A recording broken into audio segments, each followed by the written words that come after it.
Hey, my name's Grant Cardone. I spent 35 years creating a great life for myself and my family. Have you ever wondered what it'd be like if you lost it all? I mean, lost everything. Your name, your money, your credit. Got dropped off in a new town where you didn't know anyone and had to start all over? Well, that's exactly what I did, and you can watch Undercover Billionaire on Discovery Channel. Watch me go broke and try to put it all back together. I'm Grant Cardone, and I make money. I make a lot of money. I'm about to do something that is, like, beyond terrifying. It's hard when you got money. It's impossible when you don't. Weekends make you weak. Everything you think you know about achieving the American dream is wrong. I'm broke. Let's make it official. Whether it's 100 or 0, it's no money. I have to meet people. I can't think that Ben Franklin's going to be my solution, because he's not. I'm not playing the money game. I'm playing the contact game. Contacts equal contracts, and contracts equal revenue. So you're in your house right now, renting? What are you doing? No, I just got to town today. You Literally. just got down today. Today. It was this quick. Today. So I need a place to sleep tonight. Okay. That's what I need right here. Oh my gosh, it's cold tonight. Oh, it's hard to piss in this cold. Real as it gets right here.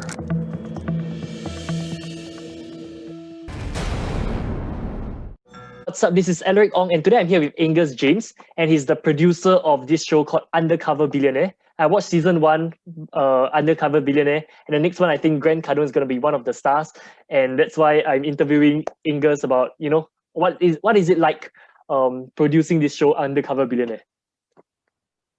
Cool, thanks, Alaric. What's it like to produce it? Yeah, what's it like to produce it? And I mean, you've produced a lot of TV shows like I Am Jazz, The Rev, Sugar and Toys, so many shows. But what is it like to produce Undercover Billionaire?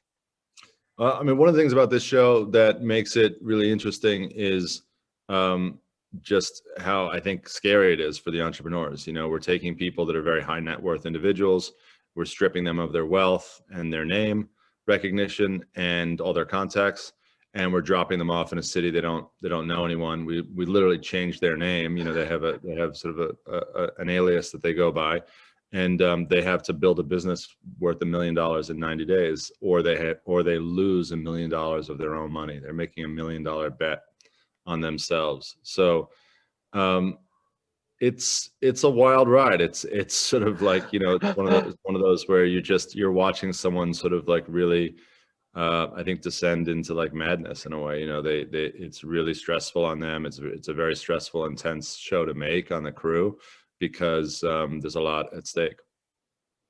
So for someone like Grant Cardone, who's pretty famous, I mean, in the online world, he's got like 6 million followers. Like, how does he keep himself undercover? Yeah, it's interesting. You know, there were people well, we shaved his head for starters, and we shaved his beard, right? And we had him grow a mustache, so he looked a little different. We gave him glasses, and he looked a little different. And when people would say, "You look like Grant Cardone," he's like, "Yeah, I get that all the time." You know, so people were, people bought it. You know, I think at the end of the day, it wouldn't really make sense as to why someone is pretending not to be Grant Cardone and why they're living in a trailer. I mean, he was living in a Winnebago, you know, selling mattresses at a mattress store is how he, you know, the first job that he got. So it's not exactly like it made a lot of sense that it would be Grant. So, and how was it like having the whole crew follow him? How do you all disguise that and say like, oh, this guy's just a poor guy, and then there's cameras following him? So, yeah, the cameras, you know, I think they both work to your advantage at times, but at your disadvantage. So you're exactly right. You know, you can't hide cameras, and we don't hide them. What we're saying we're doing is that we're making a documentary about people who are, trying to build a business from nothing. And so out of that, you'd be surprised. Most people just don't really bat an eye, actually. You know, most people believe, I think, what you tell them. it's not much of an issue. I mean, if anything, it's an issue with some people that they might want to have a conversation with who don't want to participate in the show or don't want to be on camera. So in a lot of ways, it works as a hindrance, to Grant and co, who are trying to build a business. And in some ways, it's probably advantageous. You have people who want to be on TV and sort of intrigued by that, and maybe more open to it. But we're not trying to make a show that's saying like this is exactly how you would build a business at home. It's just following Grant as he's trying to do it. Yeah. So, how is it thinking? Like, what made you think? Did you come up with the idea of this show, or do you get this idea from? You came up with this idea. Yeah. So how do you come up with it? Like, what was the thought process behind it? I mean, I'm interested to know the mastermind behind this whole show. Most things in documentary and in reality television, at least the way that my brain works is that they're a conversation with people. So this show came about in partnership with Glenn Stearns. It was he was sitting around talking to some of his friends, and he said that he wishes he could go back and do it all again, start from nothing and do it all over again. So from that conversation, that show was born. He mentioned that to me, and I thought, well, that's a show. That'd be interesting to see if you could do that. So what are the parameters of that? How could we do that? What restrictions would we put on? And, you sort of create a social experiment. So, I mean, look, I've been working in TV for over a decade. And before that, I was making documentary features. So following people and, trying to tell sort of real stories is been something I've been doing for a long time now. So it's just that. It's thinking about what people would want to watch, what I would want to watch. If I was watching someone really, really rich, I'd want to watch them squirm, go back to nothing, not have any money, sleep. I would definitely want to watch that. Watch them struggle like we all have. That's life for most people. So I read that most people are 2 paychecks away from being broke, and I've certainly that was my life in my 20s. So just wanted to watch a show that I would make a show that I would watch. So tell me more about yourself, like as a producer, producing, like what are the different shows you have produced, so you can tell the audience, and like how's the whole journey from like when you first started to now producing like such big documentaries here? Yeah, I mean, when I first started, you just work on little projects, like anything that catches your eye, I would go and follow. I'd make short docs. I made some feature docs, and you do that on your own time, and you just do it on your own. I was bartending through my 20s, and I just like go and make something because I really loved it. I just fell in love with documentaries. I think there's something about the camera that provokes people to be profound. I'd say like now, obviously you have social media for that, which is incredibly voyeuristic and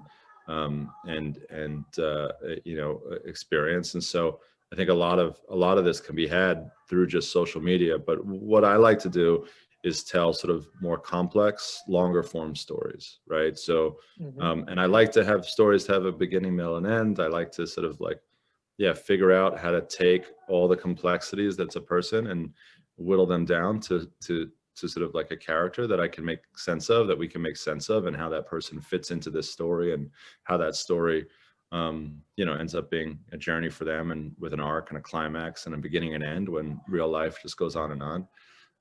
So for me, a lot of making documentaries, it's about that. It's so much of it is unknown. When you make a scripted film or scripted TV show, you write a script. That's how it starts. With this, it's a lot about your instincts. You're like, I feel something here. I feel like the jumping off point. You need a good jumping off point. Like a lot of people reach out to me and say, "Oh, do I have a story for you? I should be on TV. Do I have a story for you?" And very, very rarely those stories are, something that you want to make a TV show. There's a lot of people have fascinating stories, but that's sort of like the medium of television, the medium of film, I think, is to tell a complete premium story, a longer form story, something active, something that's moving forward. So those are the things that I'm looking for, like what I call them transaction moments. How many moments are there where the person is effectively, where something is happening, something's changing hands, whether it's emotion or business or power or drama. What are these transaction moments in the show, and what's the likelihood that those will happen given this personality and given the journey that they're heading on? So as a producer, what's a day in your life like? Like from like what time do you wake up? Do you have a morning routine? What's a day like in your life? I mean, I'm just curious to know. Yeah. Yeah. So, I mean, I run two businesses. So I run a media company and I run a real estate company. So my day is pretty mixed doing both of those things. But I have really great people that I work for. You know, I think the hardest part about growing any business is scale and then hiring good people underneath you. It's my daughter singing very loudly upstairs. If you can hear that. That's good. That's good. And so I wake up really early. You know, in college, I could never wake up for classes. I would sleep through like a 1 o'clock class. Sometimes even my 3 o'clock classes I would sleep in. I was a terrible, terrible student. And now I wake up at like 5 a.m. I don't know how that happened to me. You know, I became like a morning person. I don't know how. I used to be a night person, but I wake up around 5. I try to meditate most days and, you know, stretch and exercise when I can, but I'm pretty much always working. I'm a workaholic and I love what I do. And now you're working from home mainly? Sorry, to tell my daughter. No worries. Okay, again. So how do you get started as a producer? How do you get started as a producer, television producer? Like, I mean, you started off with small little things, but how did the opportunity just land in your hands, or do you study filmmaking, or what? I think there's two ways. You go work for someone else who does this, or you just make things yourself. I was never a good, you know, student, and I'm not a good employee. So you know, I just went out and started making things myself.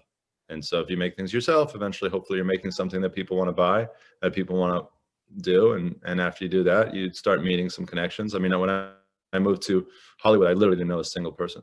I didn't know a single person. I rode the bus in LA for 2 years. I couldn't even, you know, afford a car at the time. So I came back. I was teaching abroad. I was a teacher in Thailand for a year, teaching like 6-year-olds. Oh, wow. And when I came back to America, I just didn't have any money and didn't have any family money or anything, but I wanted to always work in the entertainment industry. So I just learned from doing. You know, I started making my own projects, interviewing people, making documentaries. And for me, that was the path. But I think what most people would say is that you go work for someone else. Probably a good idea, but that's just not.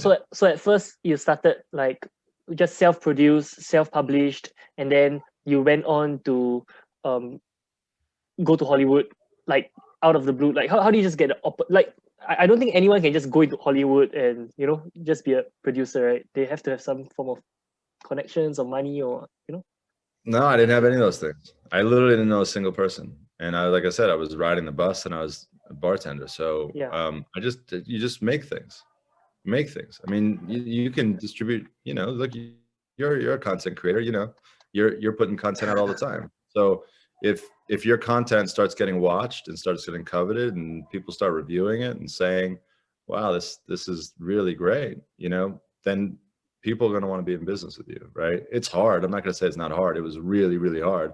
And, you know, I got rejected so many times. I mean, the amount of times I took a project out and people were like, no, thank you. But first, even before this, like, how do you even get in a room? How do you even make a meeting? But I ended up just emailing people, actually.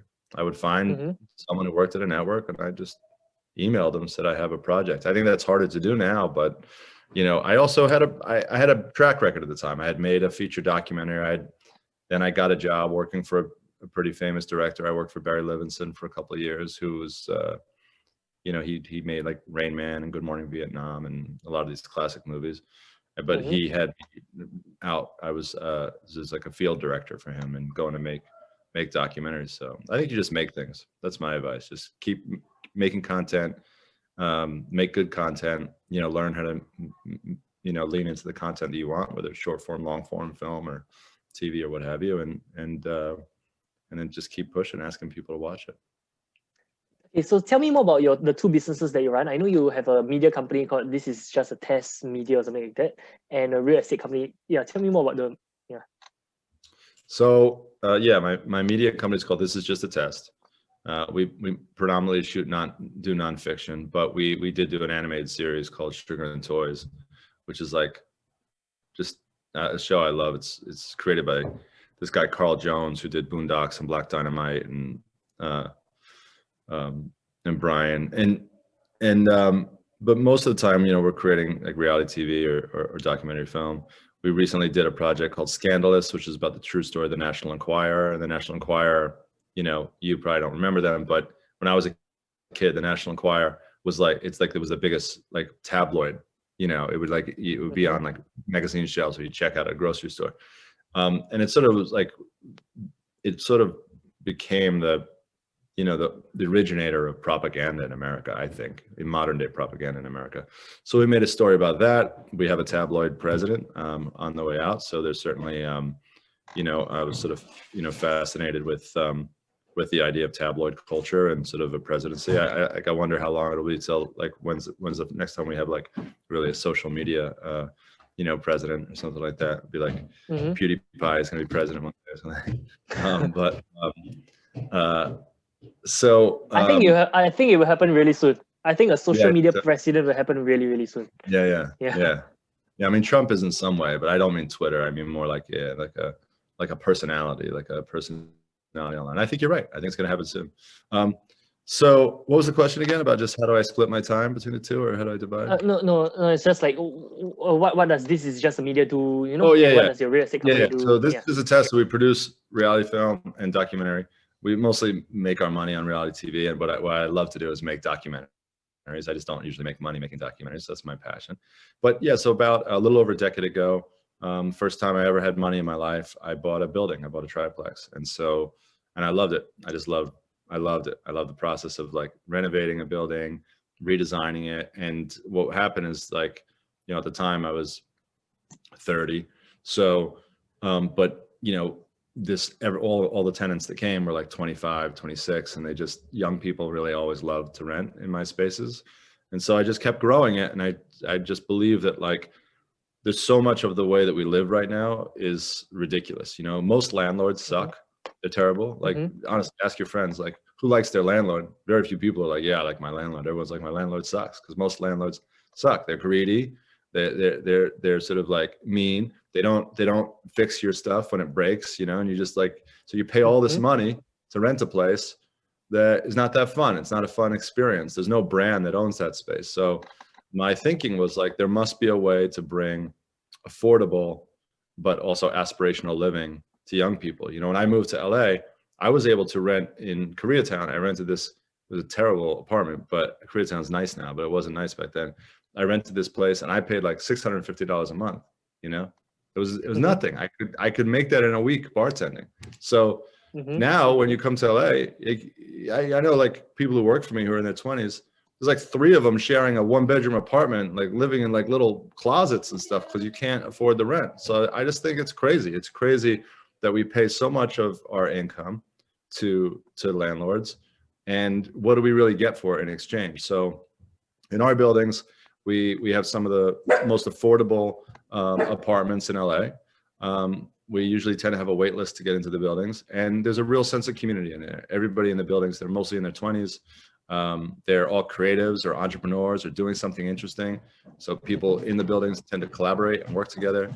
And, you know, it's all tech-based. You don't have like, you know, an old guy, 75 years old, walking around asking you to write a check anymore. It's all app-based, and you can unlock the doors through your phone too. Wow. And it's sort of like, hopefully like the future of living. So it's just become my passion, which has now become, you know, really my, you know, a big business for me.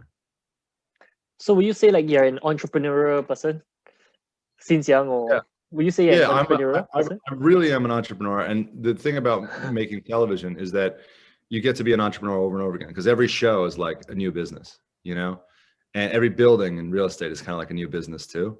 And I really like that, because I'm much more of an entrepreneur than I am like a traditional CEO. You know, like management does not excite me, but building things really excite me. Creating things. Okay, tell me more about it. That every show is a new business. Like, tell me more about like the finances behind that. You know, I believe probably you have to raise funds to you know Tell me more about the business side of producing a film. Yeah. I mean, I'm somebody who, not all business is creative, but the kind of business that I do is creative. You know, I think real estate is very creative. And that's not to say that everybody in real estate is creative, but my approach to real estate, it's a creative field for me. You know, I'm designing spaces. I'm thinking about the way people want to live. I'm trying to understand, you know, psychology of people and of community and of, you know, our wants and what the world's going to look like in 5 or 10 years. And are we going to want to be in one city, or should there be a connection of buildings around the country where you can move to freely because people are not going to want to stay in one place? You know, those are the kinds of conversations I like having, and those are the ways I like thinking. So that's fundamentally creative. And I would say the process of making television show is fundamentally a business too, right? Yes, it's obviously a creative field. Everyone's like, oh, you work in the arts, but really it's a business. You know, we have a budget, we have a schedule. You know, we have to hit that budget and hit that schedule. And so I tend to really thrive with creativity that's like restricted. You know, it's like, you got this much time to do it. This is the budget, and you have to make the best possible thing you can within those constraints. I like that. You know, I think other artists, like real artists, I think like boundless creativity. You know, it's like, what can they dream up as just like just as a creator, as an artist. My brain doesn't really work that way. My brain works more as like creative problem solving. So, okay, Netflix needs a new show. What kind of show will Netflix buy? What show is not on Netflix that they should have? What is happening in the world that everybody would watch, like a Tiger King? What's the next, you know, Tiger King? So the search is both creative for that, but it's also, you know, yeah, it's like, it's the study of sort of human psychology, of zeitgeist. And ultimately it comes down to, yeah, each one of those projects is a business. You have a budget, and you have to deliver the best possible product you can for the budget you have. Can you share a little bit more about the business side? Like, okay, so does Netflix give you the budget first, and then you produce it, and then, you know, they pay you half and half, or how does it normally work? Like, because I'm brand new to this. I'm an entrepreneur myself, but I'm brand new to the film industry and everything. Yeah. Maybe you share a little bit more about how the business side of it works. It's all different ways. The truth is, it's all different ways. You know, just like if you just say like, you know, how do you build a product? Do you license a product, or do you prototype a product? Well, it's both. Some people license products, some people prototype products, right? So it's the same is true for me. The way that I do it, and what's true with a lot of the way media is made, although not all of it, is that we come up, my group of my company, we come up with an idea. We come up with that idea usually on our own. I mean, we have friends at networks now. You know, we might be talking to somebody at a network, and they might say, you know, we're looking for a business show.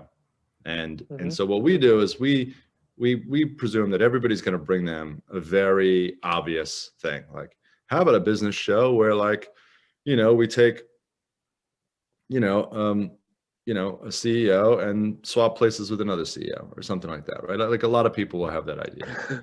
So what's a different idea? You know, the amount of people like come up to me is like, oh, do I have a great business show for you? It's like, well, you know, I think the one thing that's funny about reality television is that everybody thinks they can do it, you know, because it's not about your intelligence to do. It's just about, and it's not really an art.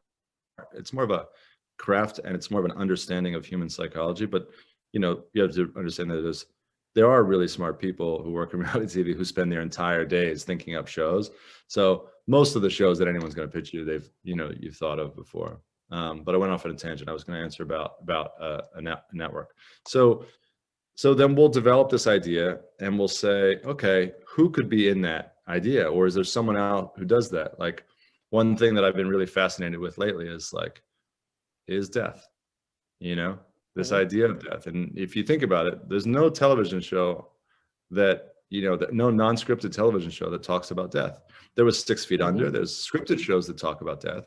We're fascinated with death, but an unscripted show that deals with death makes everybody very uncomfortable, because, like, what are you going to do? You're going to show people dying? How are you going to explore death in a way that I would want to watch while eating my dinner on a television, or that I have to tell my friend to watch that I'm not going to be so sad over doing? So we started thinking about death, and we started thinking about it like, I wonder if there's anyone out there who is approaching death in a different way, you know? And, you know, we came across this one article where it was happening in China with a group of people who were suffering from, you know, depression or anxiety, that they buried them. They had a funeral for them. They put them in a casket and they buried them for a moment, and then they let them out. And this whole idea of like, now you died and now there's this rebirth. So we're like, okay, could that be a show?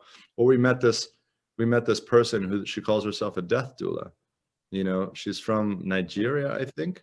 And she's fascinated with death, and she counsels people. She says that we're all dying. Like you're dying and I'm dying. It's just a matter of when. Yeah. We don't know when we're dying, Yeah. right? So I have no idea if there's a show there. I don't even have a show yet, but that's just an example of how it works for me. It's taking something that I know people care about. I know death is one of the greatest mysteries of our existence, right? We don't understand that. So is there a program in death that I can figure out and solve? So once we have that idea, and once we have that character, and we'll sort of produce like a 3-minute like teaser of it. That's sort of like, imagine if like I was just pitching you a show called, hey, I'm gonna take one really rich guy, I'm gonna give him $100 and change his name and drop him off in the middle of nowhere, and he's got to build a business in 90 days. So I'm going to put that together and have him tell me the story with text cards and him talking, and cut together a short reel that's like 3 minutes, much like plenty of stuff you'd see online what people make all the time. And I take it into networks and I say, this is my show. Will you buy the show? Will you give me the money to make the show? And they usually say no, we won't. And sometimes they say, yeah, we will. And this is how much money we'll give you. I see. Okay, that's cool. And that day on the Clubhouse, Grant was talking about something like Bow Wow, something along those lines. What's that show about? Like, you had an idea, right? Bow Wow something. Was it something like that? Or okay, we're not supposed to. Is it about Wow Wow money? Yeah, Bow Wow money. Maybe, yeah. Wild. So Money, we have a show. We have a show we're developing right now. It's called Wild Money, and the idea is that, well, look, right now we just made a show, which I love the show, where we take someone high net worth individual, drop them off with nothing, and we thought, what's the next generation business show that we want to do? So this is probably more for you and maybe people who watch you. Which you can DM me on Instagram if you're interested in participating in this. But basically, we're going to take 12 to 15 people that are going to be hand selected by Grant, and he is going to invest in people based on both their idea, but also who they are as a person. Their character, their leadership skills, their abilities. So the show is going to be about just giving people an opportunity to win $1 million of Grant Cardone's money into whatever business they want. How do I sign up? Or how can I? You're in. How do I? How? I'll tell you about it already. All we have to do is change the interview. I'd have to start interviewing you now, and then we'll say. Sure. Sounds good. Yeah, I mean, I'm like, I always say yes to opportunities. I always believe that, I always say yes to opportunities. I've done 5 different businesses before. My first business was a healthy food delivery business. So I see a deal with a bank. And then they send an email to 10,000 of their staff to advertise for my healthy food delivery business. My second business was an entrepreneurship platform. So I built a sales team of 140 people. So I was leading a sales team of 140 people when I was about 19 years old. And then my third business, I run a sales and marketing agency. So I help businesses find ways to, grow their revenue and increase the sales. My fourth business was a 6-figure e-commerce business selling cosmetics. And then right now I'm a coach. So I run a coaching business where I coach people on Facebook marketing. Right now we've got about 1,300 paid clients. Yeah. So I'm just, and I still own a few other couple of businesses here and there who are like, they belong to my students and I own like an equity in them. Yeah. So that's just a quick, that's just my journey. Yeah. It's amazing. Amazing. So I mean, I'll definitely say yes to opportunities. Insatiable appetite. Would you call yourself an entrepreneur? Obviously, definitely. yes. Like I think if you cut my blood, you'll see sales or entrepreneur. I mean, like since young, I love to sell things. I started selling things since I was like 16 years old. So like my dream was to turn 10 cents into $1 million. So like 10 cents straight for 20 cents, buy a candy, sell it to my. So I actually did that, So I was like 16 years old. I turned 10 cents into $1,000. Just by like cooking French toast for my friends and then selling it to them in class, and this kind of stuff. Yeah, it's amazing. But it's amazing. Yeah. My first business was selling gum in first and second grade. Your first business was selling what? Gum. Just chewing gum. Yeah, because gum was not allowed in school. It was illegal in school. So if you smuggle gum into school, everybody wants gum. Everybody wants what you can't have. So it was the only gum in school, and people would pay more for it while I was there. So supply and demand, right? So do you think you would succeed if you became an undercover billionaire yourself? Like you became the star of the show, and you had nothing, no connections, no nothing. Yeah. No, because my brain doesn't work that way. Like you said, like you're a really good salesperson. I'm a really good salesperson, but only when I really, really believe in the thing. And I know a lot of people say that, but it's just for me to believe in something, I have to understand it. I have to know it. I have to spend more time on it. I'm not as fast, you know, as real salespeople and sort of like serial entrepreneurs are. I got to live with something. It's got to become a part of me. It's something that I have to feel really, truly connected to. And I don't think there's time in 90 days to do that. And also, you know, yeah, I think I have like a more like artistic piece of the pie for me, that for me, it's not just about money. It's that's not the only motivator for me. You know, money is like, believe me, in my entire 20s, I didn't have any money, you know, so it's like, I understand how money, anyone says, you know, money doesn't buy happiness, they're wrong. Money is amazing. It's amazing. Money is amazing. You know, there's no doubt about it. But, you know, it's not everything. It's not everything for me. And the journey and the sort of like the pursuit to have like a real meaningful connection with the work that you do is really, really important to me. You know, I think that's what's really admirable about you. Like, you are very creative, but at the same time, you're super grounded. Like, you can feel from just the tone of your voice, from the way, you know, you're super grounded and like really authentic at the same time. Yeah. Okay. Do you, yeah. So you wouldn't start to, and would you say that you're a good marketer?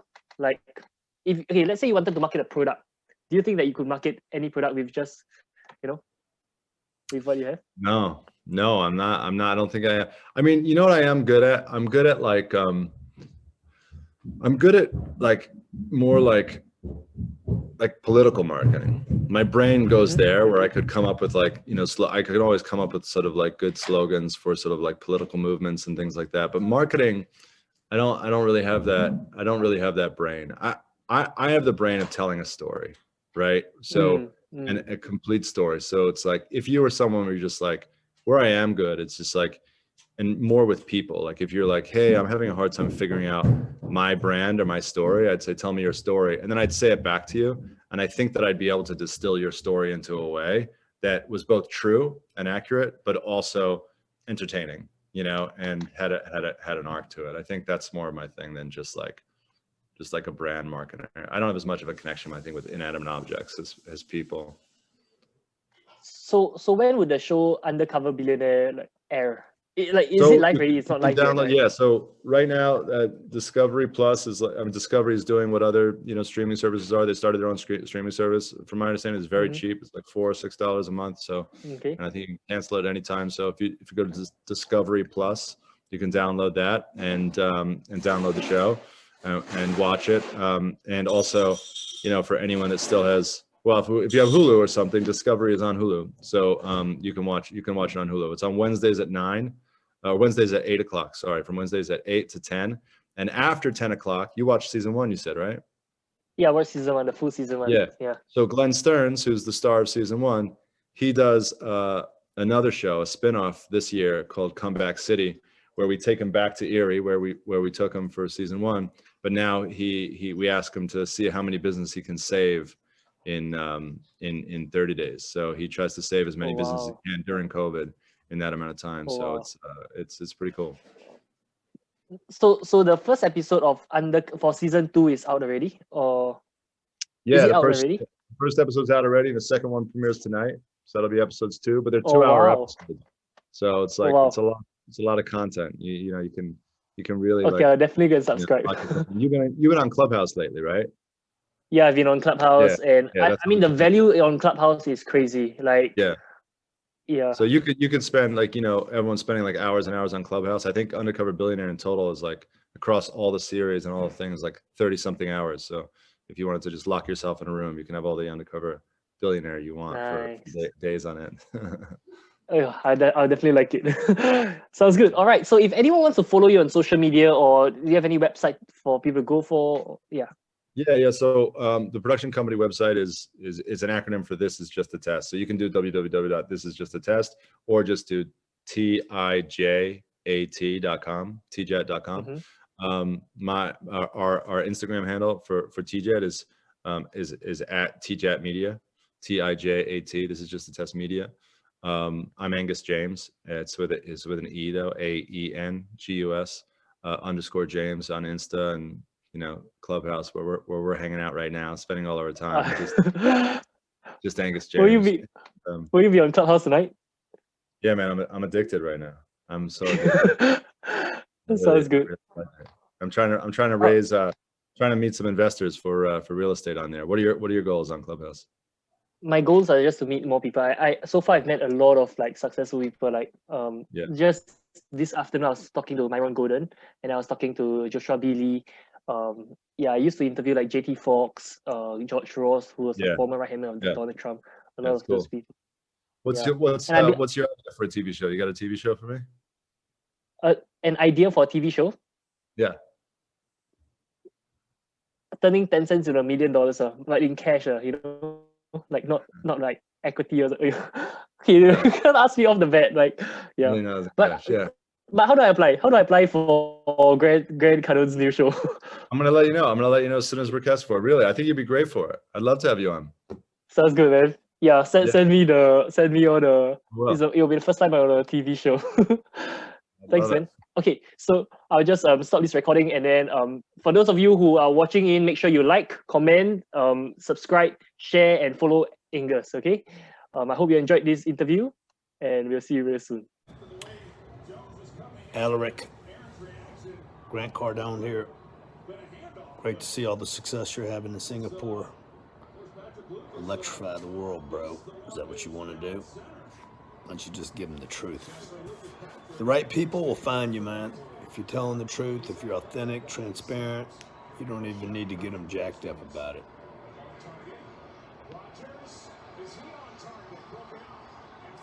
I'm watching you, dog.